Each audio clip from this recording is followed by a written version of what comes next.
Bom dia, pessoal. Sejam muito bem-vindos ao nosso painel, dando sequência aqui ao nosso evento. A gente está iniciando o painel aqui do futuro do gerenciamento de identidade e acesso.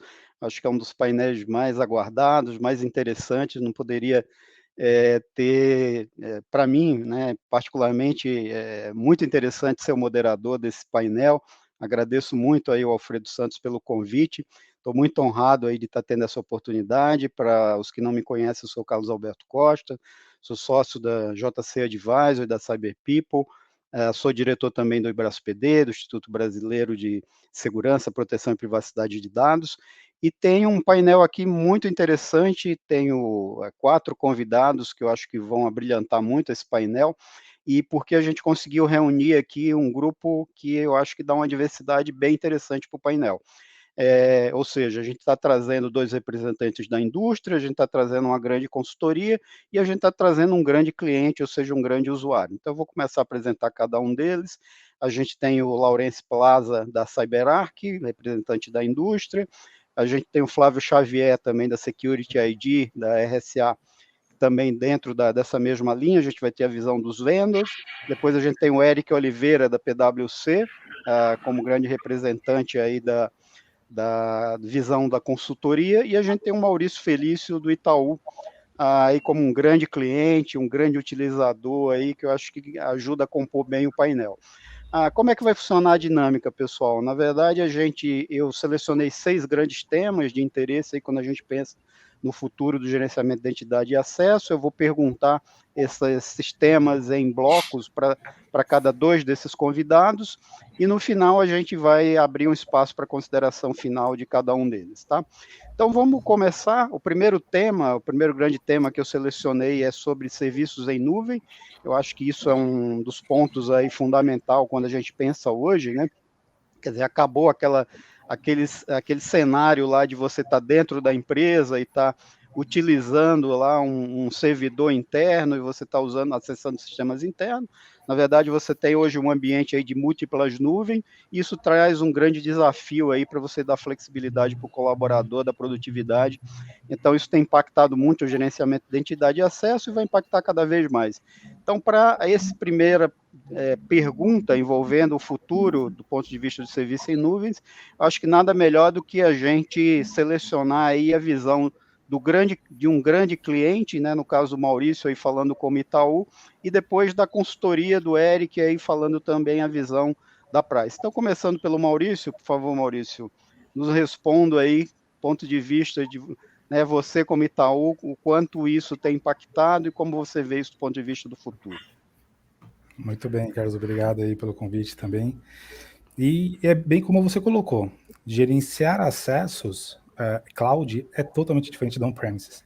Quando a gente fala no ambiente on-premises, dar um acesso no IDP, encarar uma gestão de acesso direto no endpoint, é um universo totalmente diferente quando a gente começa a falar de cloud, clouds múltiplas, a gente falar de um IaaS, um PaaS e até mesmo um SaaS.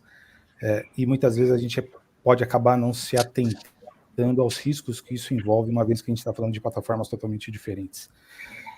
Recentemente saiu um estudo do ISC2 que avaliou justamente o esforço que uma empresa tem ao migrar suas soluções a partir de um endpoint para um ambiente cloud, e identificou que muitos gaps que envolvem são acessos não autorizados. Mais da metade dos riscos que envolvem é justamente de acesso não autorizado. E muito em função porque não se identifica e não se percebe que a gestão é totalmente diferente. E se a gente analisar friamente, quem é responsável por gerenciar esse tipo de acesso? Por mais que eu esteja eventualmente indo para um ambiente da Amazon, um AWS, eu ir para um Azure, a gestão, por mais que eu tenha toda uma infraestrutura que me proporciona, a gestão desse acesso é da organização. É minha, é sua, é de cada painelista aqui, cada um que está assistindo a esse painel. A gente precisa se atentar a isso, mesmo porque a gestão do acesso num ambiente cloud, se a gente olhar para um ambiente DevOps, ele é totalmente diferente. A gente começa a falar de policies, começa a falar de permission set, de AIM roles, accounts e cross accounts. Então, é um universo totalmente diferente e cada profissional de tecnologia, cada profissional de segurança tem que estar ligado que é uma metodologia totalmente diferente. Perfeito. Pessoal, aqui a gente tem um grande desafio, que é um painel maravilhoso, muitos temas desafiantes, e cada um só tem 2 minutos, então o poder de síntese aqui tem de ser exercitado o tempo inteiro. Eu vou passar a bola já para o Eric aí, e Eric, te convido também para o mesmo raciocínio aí. Ok, obrigado. Complementando, né, a fala, né, que a gente teve agora, a minha visão é que cada vez mais a gente está partindo para um mundo, né, muito mais voltado para o ambiente cloud, né. Inclusive a gente tem aqui no Brasil alguns clientes já começam a se preocupar, né, muito bem comentado pelo meu colega aqui, relação da mudança, né, voltada muito mais para o ambiente voltado em policies, em permission settings, inclusive o Gartner comentou que está se criando uma nova disciplina chamada CIEM para justamente você conseguir endereçar esses desafios, né, no mundo cloud. Então, ou seja, é um mundo novo, né, devido à praticidade para as pessoas de TI, né, mas para a gente que está no mundo de IAM, né, como um todo, é um desafio muito grande. E além disso, eu gostaria de comentar também que, na minha percepção, existe também um impacto voltado até para as tecnologias de IAM, né? Porque até as tecnologias, elas também estão migrando para esse processo, ou seja, cada vez mais comum termos fabricantes ofertando soluções já oriundas, né, em SaaS, para justamente você ter aí um nível menor de acoplamento entre as tecnologias de IAM com a infraestrutura do cliente, dado essa necessidade de velocidade e acuracidade das soluções, né? Então, assim, a gente acaba vendo aqui que existe uma série de desafios que precisam ser endereçados, e eu acredito que a tecnologia, né, ela está sendo impactada agora e vai impactar muito fortemente, e isso vai nos trazer novas funcionalidades, novos componentes que hoje a gente ainda não tem nas tecnologias de IAM como um todo. Perfeito, Eric. Eu acho que a gente ainda vai ter oportunidade no painel de falar muito sobre isso. Bom, pessoal, eu vou introduzir um segundo tema, que eu acho que tem tudo a ver também com o que a gente está falando, que é inteligência artificial, machine learning e tal. Isso cada vez está presente mais no mundo de segurança, né? Agora, ransomware, uma série de coisas estão acontecendo, e quando a gente fala, né, eu vou começar a chamar aqui o pessoal da indústria, chamar o Laurence aí, que deve estar nadando de braçada, vendendo cofre de senha, doidado aí com os ransomware atacando. E assim, não dá para pensar hoje, com essa inteligência artificial, que dentro do gerenciamento de identidade e acesso, cada vez mais a gente precisa ter essa capacidade de analisar o risco da fraude, os perfis maliciosos, as anomalias para requisições de acesso, enfim, precisa ter essa inteligência toda, precisa migrar para dentro dessas soluções. Então, eu queria entender como é que está isso no curto, médio e longo prazo, como é que está essa questão aí, como é que vocês veem isso, né? Então, queria começar com você, Laurence, aí, e depois a gente passa para o Flávio aí para o mesmo tipo de abordagem. Legal, Carlos Alberto, muito obrigado.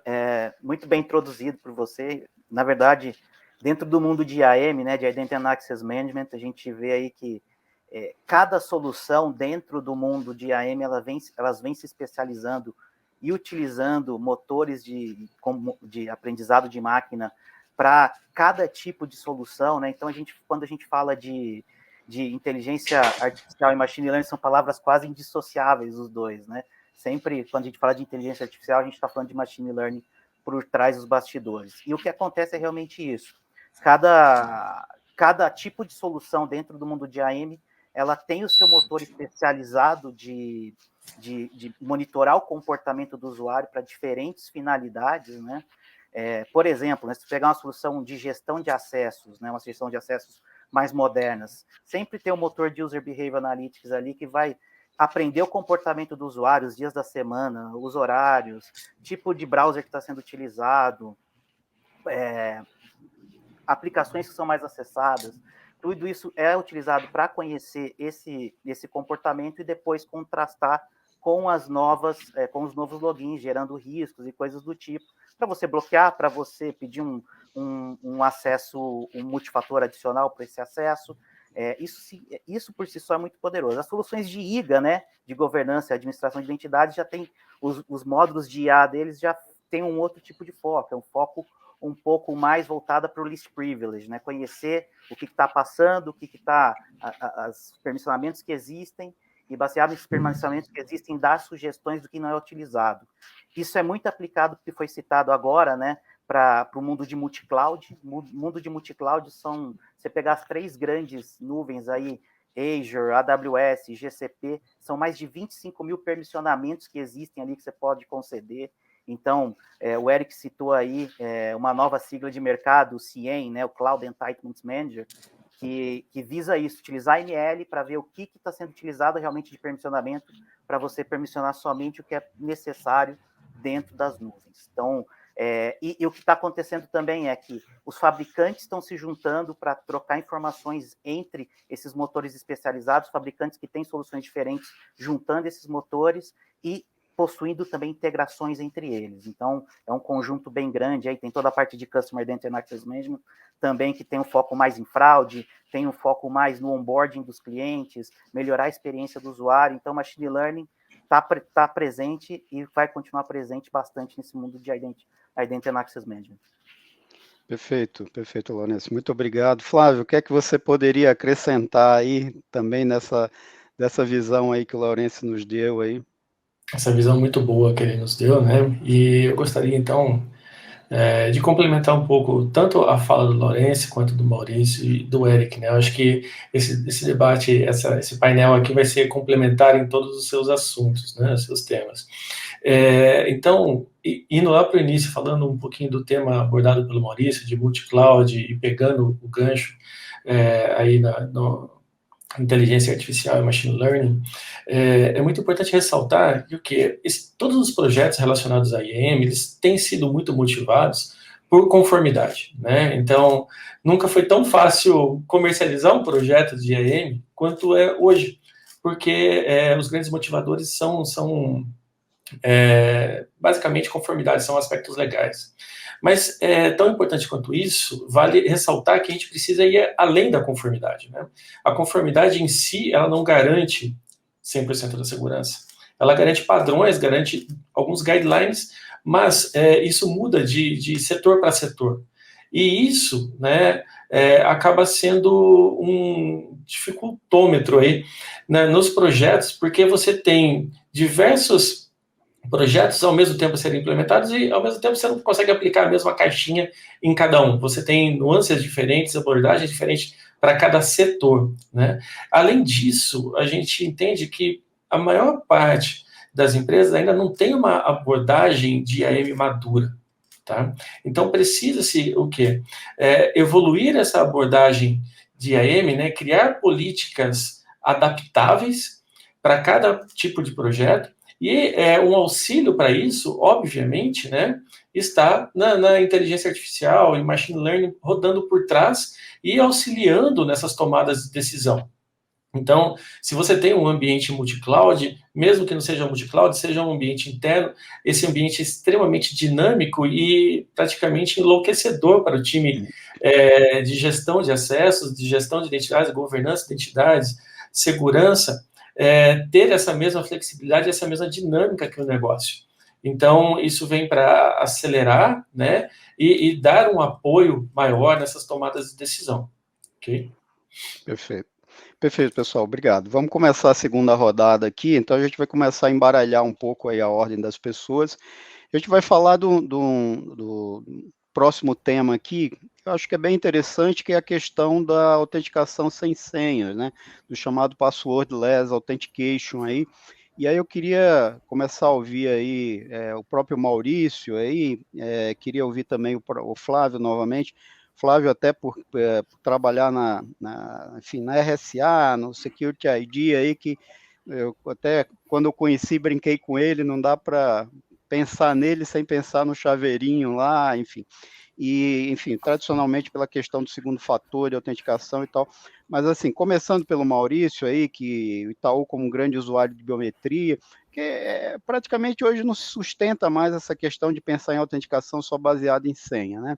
Eu acho que aí são muitas tecnologias aí que já vêm evoluindo aí no sentido de mudar essa questão da password e tal, de pensar outros modelos e a tecnologia está evoluindo para outros caminhos.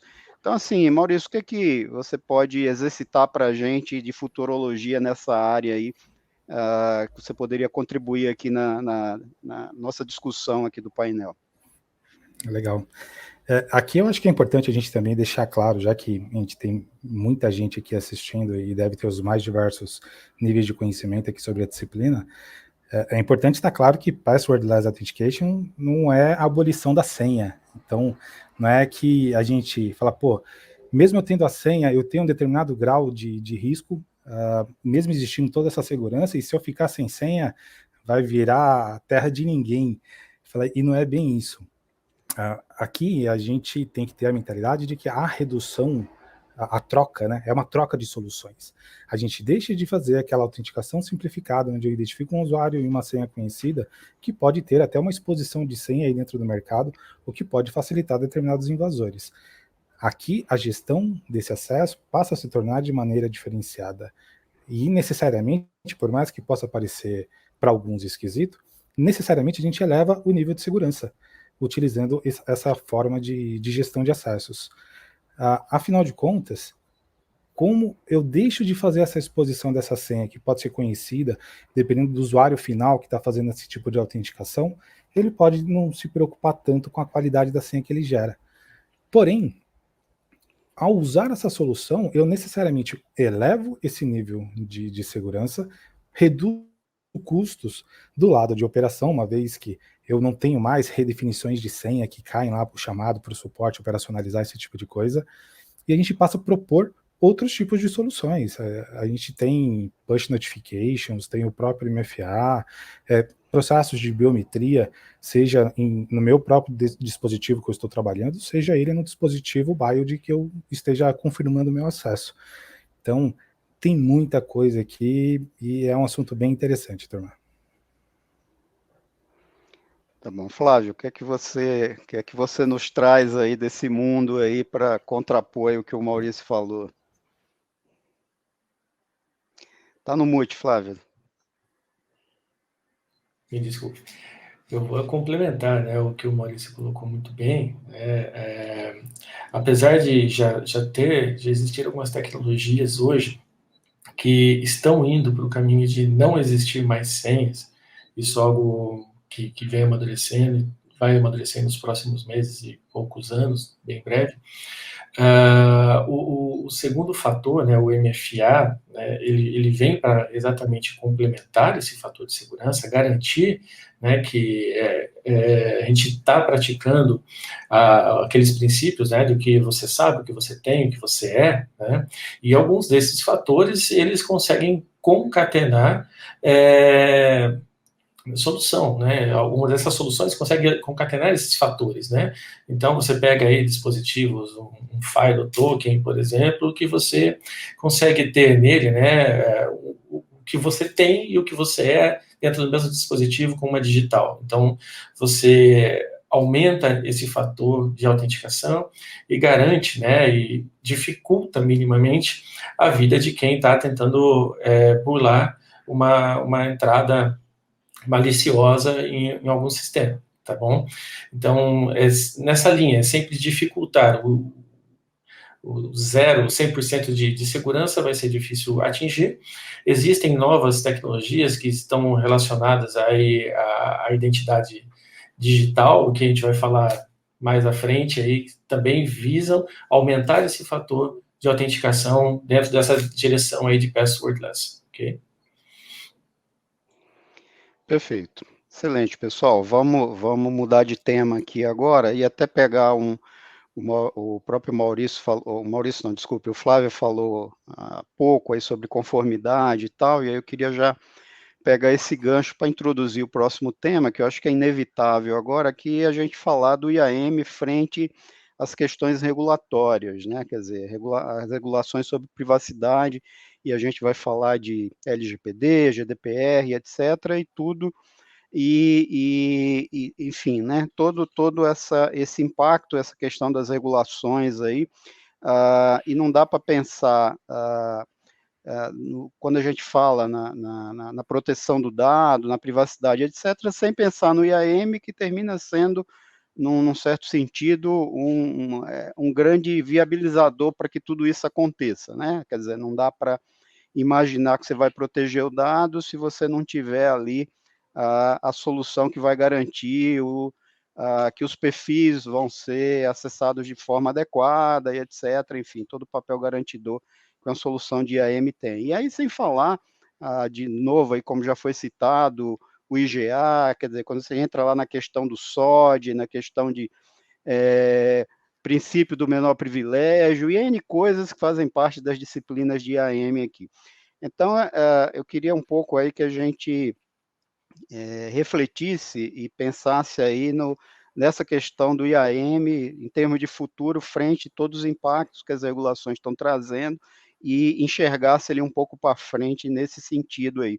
E aí eu queria que o Eric e queria que o Laurence falassem um pouco sobre isso. Depois a gente começar com o Eric aí, como é que vocês estão vendo esse impacto aí, esse casamento entre essas coisas, né? Quer dizer, que as regulações estão trazendo e os impactos aí para frente. Aí.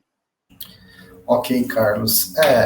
O que a gente está percebendo, né, principalmente aqui no Brasil, voltado para a LGPD, né, é que o IAM, né, posteriormente, era muito voltado para a questão de SOX, né, devido aí à regulamentação no passado, e com a LGPD agora temos empresas que já têm uma gestão de acesso mais madura, então ela simplesmente faz um aumento do escopo, né, uma abrangência em relação à tecnologia, né, e outras ainda caminhando, né, nessa questão de gestão de acesso. E a nossa percepção aqui no nosso mercado, né, é muito pautada que mudou um pouco o mindset, principalmente dos times, né, de segurança, e também o mindset da área de negócio, porque com essa mudança, né, tanto da LGPD como também a mudança de mindset em geral em relação a dados, né, porque hoje o dados nada mais é que um petróleo para todas as empresas, a questão de você proteger o dado, ele é muito importante, né? E você você vai conseguir ter, né, uma maior aderência às boas práticas de mercado quando você tem um processo de gestão de identidades robusto, né? Então, o que a gente vê aqui sim, um investimento maior em tecnologias, em processos, né? Pessoas capacitadas, né? E também você tem um cruzamento muito forte do IAM com o Privacy by Design, né? Ou seja, a partir do momento que eu crio aqui uma iniciativa de negócio nova para a corporação, eu tenho questões não só de privacidade, né? Mas também com a questão de proteção muito vinculada à gestão de acesso. Perfeito. Laurence, o que é que você adiciona aí essa visão do Eric? Tem alguns pontos interessantes aí, minha visão que eu vejo no mercado, e pensando um pouquinho para o futuro, né? Que quando se pensa nessas leis de privacidade ou regulamentações, muito se pensa primeiro nos clientes, né? No tipo de identidade do cliente, do cidadão, que, claro, é um ponto crucial, né? Que tem os grandes vazamentos, tudo, mas eu vejo que as empresas ainda elas não estão cuidando das identidades da privacidade, muitas delas, dos seus funcionários e terceiros, que também faz parte, né, dessa frente de cuidar da proteção desses dados privados, né, dessas informações privadas. E adicionando um pouco mais não de informação, mas complementando aí o que o Eric disse sobre o Privacy by Design, outro ponto muito importante nas soluções de IAM, né, principalmente as mais tradicionais, é que elas são a grande fonte de informação, muitas vezes, de dados privados, né? Você tem um repositório LDAP, você tem uma solução de IGA, que você tem no banco de dados interno, dados muito importantes, dados privados também, pessoais, como nome, endereço, tudo isso está lá, são atributos da identidade, né? E um ponto importante é verificar se as soluções, tudo isso atende o Privacy by Design, se os dados estão criptografados ali, se vazar essa informação, se ela vai ser utilizada, né, não vai estar criptografada. Então, isso é muito importante como um ponto de atenção, principalmente os fabricantes colocarem isso dentro do desenvolvimento, né, dos seus softwares de AM, pensando nessa questão da privacidade. E outro ponto importante aí que eu gostaria de adicionar, né, é o uso do IAM também, né, toda a parte de gestão de consentimento, que geralmente uma solução de Access Management é a porta da frente para uma aplicação web, para uma aplicação mobile, e ela muitas vezes é renegada num projeto, porque ela pode ser o grande viabilizador para essa gestão de consentimento, seja integrando ou provendo essa gestão de consentimento, que é uma das partes da lei, de uma lei de privacidade, né, da grande maioria delas. E para finalizar aqui, linkando um pouco com o tema de machine learning e inteligência artificial, várias soluções de AM hoje ajudam e auxiliam também, né, e elas têm roadmap para ajudar também no descobrimento de dados estruturados e não estruturados, e ligar assignar esses dados não estruturados às identidades, dar propriedade para eles, né, seja eles estruturados ou não. Aí roda machine learning, roda IA por trás para detectar essas informações, principalmente em dados não estruturados, e aí com certeza você vai ver se você precisa daquela informação mesmo, se a empresa tem que guardar aquilo, uma informação muito cara para você gerir, ou você vai deletar, ou simplesmente fazer a gestão daquela informação. Então, um pouquinho de tudo aí, lei, machine learning, privacidade, e eu vejo assim que as soluções estão caminhando para atender todos esses requisitos aí. Perfeito, Laurence. Muito obrigado. Bom, a gente vai se encaminhar para a última rodada agora, com as duas últimas perguntas para o grupo, e são dois temas que eu considero super interessantes aí para a gente finalizar. Um deles aqui, que me chamou muita atenção quando eu comecei a pesquisar para esse painel, que é o que o Gartner tem colocado aí como um top security trend para 2021, tal, que é o Machine Identity Management.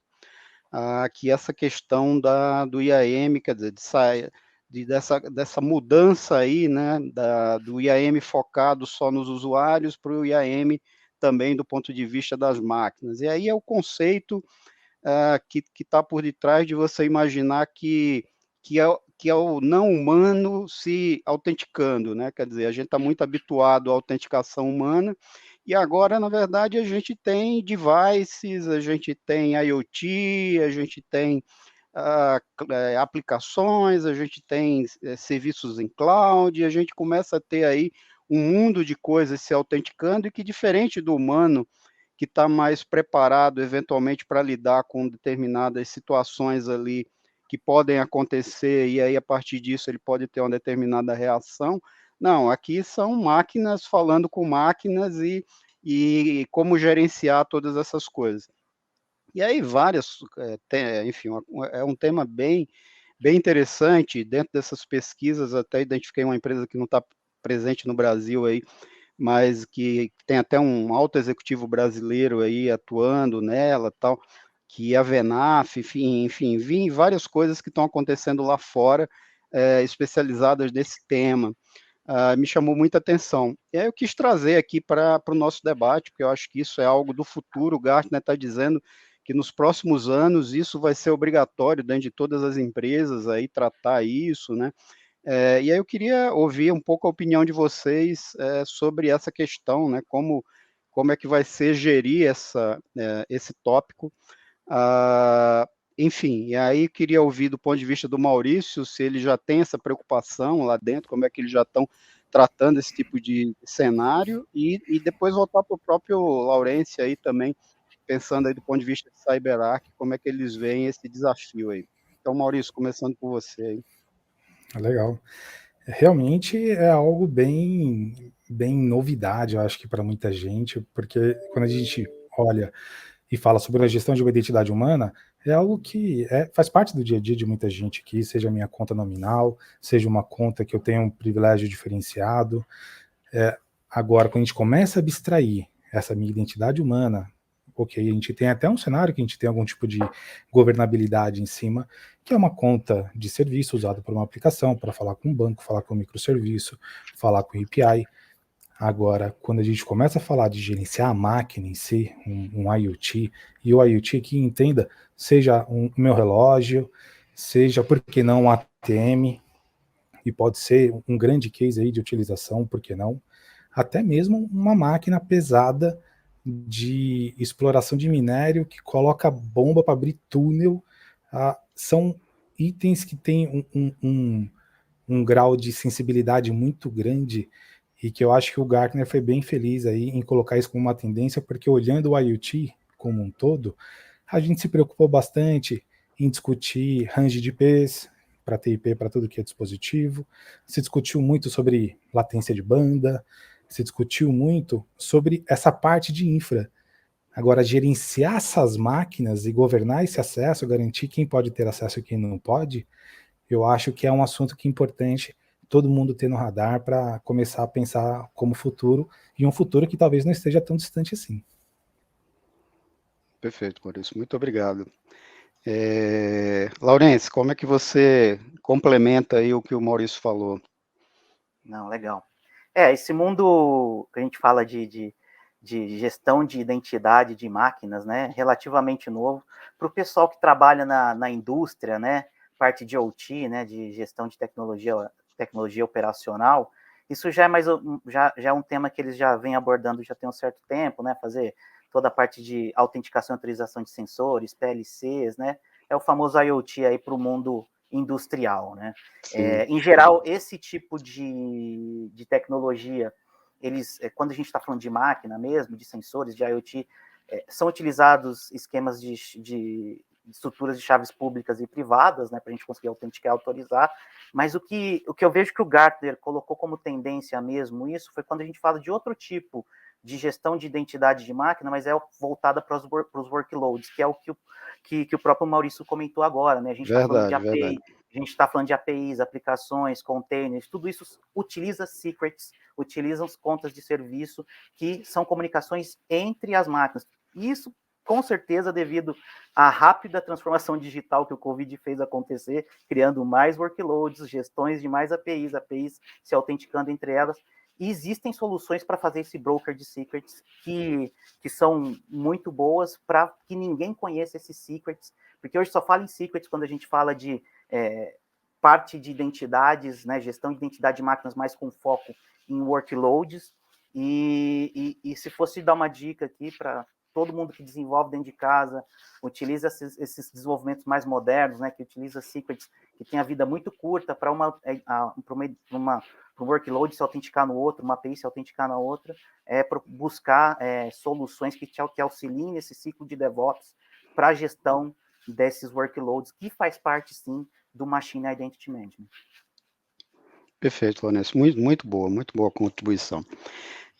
Bom, pessoal, a última pergunta para a gente finalizar aqui o painel, e depois a gente vai para as considerações finais. Também um tema super interessante, cada vez mais comentado, o próprio Flávio já tinha dado um spoiler sobre ele, que quando a gente fala agora de blockchain e a gente vai falar necessariamente de identidades descentralizadas, né? É outra coisa que está se falando muito. Eu particularmente tive a experiência 2 semanas atrás de conhecer uma tecnologia nacional que foi desenvolvida dentro do laboratório do Banco Central, do LIFT lá, que é uma identidade financeira digital descentralizada para o Open Bank, e fiquei encantado aí, né, com esse tipo de tecnologia, e percebendo o quanto é inevitável, né, sobre esse ponto de vista, você mudar essa coisa, né, essa inversão do paradigma, né, quer dizer, em vez das empresas que são as provedoras da identidade, o usuário é que passa a ter a identidade e ele passa, a partir daí, a ser o detentor dessa carteira digital. Teve lá o conceito do que eles chamam de triângulo da confiança, né? Então, você tem o usuário, você tem os emissores e você tem lá os autenticadores, enfim, as certificadores. Enfim, depois a gente pode falar em outra oportunidade melhor sobre isso, mas, enfim, eu acho que o interessante aí é essa mudança do conceito em si, né, do que está por detrás aí, E aí, enfim, Microsoft, IBM, muita gente trabalhando em cima disso, né? Do que vem a ser essa mudança de você, de fato, descentralizar.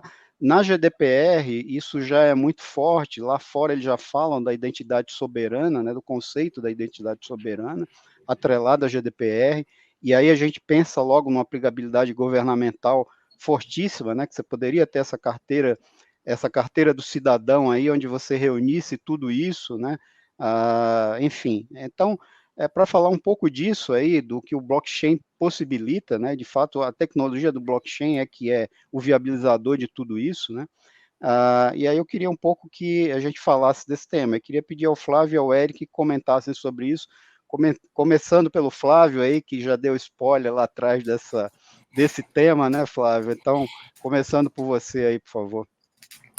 Sim, obrigado.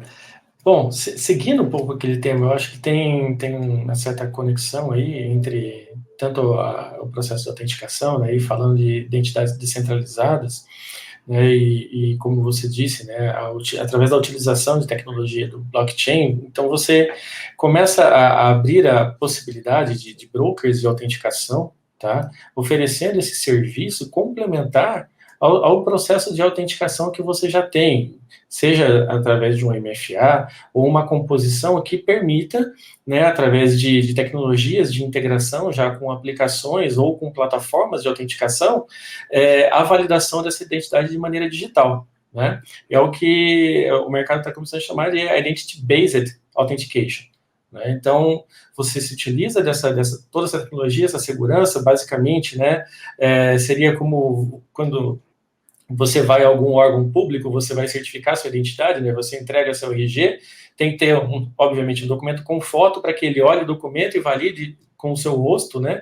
Quem efetivamente você é. Então, quando você tem isso através de um modelo digital e disponibilizado por um broker de autenticação, falta o quê? Somente uma camada que integre, né? Permita que a validação dessa identidade seja passada para a credencial de uma aplicação. E, posteriormente, obviamente, até concatenada com um múltiplo fator, né, um segundo fator, um terceiro fator de autenticação. E isso, né, vai trazer, obviamente, uma facilidade maior para o usuário dentro do seu processo de autenticação, tende a deixar de ter, aí, nesse momento, o uso de senha, efetivamente, vai viabilizar e facilitar e aumentar a satisfação do usuário dentro do seu dia a dia na interação com as aplicações e, seguramente, aumentar a segurança também da autenticação e a garantia da identidade na aplicação. Tá bom? Tá bom, excelente. Eric, o que é que você poderia complementar aí? Ok, Carlos. Eu acredito que o blockchain para identidade vai mudar totalmente o mercado, porque no final do dia, todas as interações que hoje nós fazemos com as aplicações são feitas baseadas em credenciais, ou seja, usuário e senha, ou a questão de passwordless, né? E com a implementação aí dos projetos, né, com a questão aí de você ter uma gestão descentralizada de identidade utilizando blockchain, você muda o conceito, né? Para vocês terem uma ideia, a gente, né, eu procurei alguns exemplos aqui de mercado, né? E hoje, com a questão da Covid, já existem alguns projetos muito voltados para a questão do passaporte de imunidade, né? Então, o que seria isso? Seria você ter de forma digital dizendo que, por exemplo, o Eric tomou a vacina da Covid. E o Eric poderia ter algum tipo de benefício, né, de negócio, ou seja, poderia ter algum tipo de desconto, né, assim, ou seja, você conseguir extrair informações de negócio baseado na camada de blockchain. E o que é interessante aqui, você começa a melhorar todo o processo de onboarding, né, de você conhecer seus clientes, né, ou seja, você consegue, né, primeiro, dar poder, dar empowerment para o cliente na ponta, para decidir o que ele quer compartilhar em termos de informação, e segundo, você também está ajudando as empresas e companhias a gerar um processo mais customizado e mais fluido, do processo de autenticação. Então, eu acredito que em breve teremos aí algumas mudanças, né, até nas próprias tecnologias de autenticação e de governança, porque o paradigma vai mudar, e que me parece que ele está vindo para ficar, tá bom? Perfeito, Eric. Bom, como eu já imaginava, enfim, esse painel aqui, o tema era, enfim, né, muito interessante, a gente naturalmente terminava se estendendo um pouco mais, então a gente levou um pouquinho mais de tempo do que a gente imaginava, não vai ser possível as considerações finais aí, a gente já consumiu aqui 40 minutos do tempo, então queria agradecer a todos os participantes. Eu acho que foi um debate bem enriquecedor, eu acho que a gente tratou de temas aqui extremamente relevantes, e aí a gente deixa a cargo da organização do evento, depois se forem encaminhadas perguntas, para que a gente possa complementar esse debate com respondendo as questões de interesse aí de todo mundo que esteja assistindo, e que que a gente possa ajudar depois a esclarecer, porque são temas realmente altamente relevantes, e que eu acho que todo mundo tem dúvidas e pontos aí a serem esclarecidos aí, mas a gente agradece a todos e sigam assistindo o evento, porque tem muita coisa boa vindo pela frente, a programação tá muito legal, então vale a pena prestigiar aí o dia inteiro aí, fique conosco aí. Muito obrigado a todos. Obrigado, gente.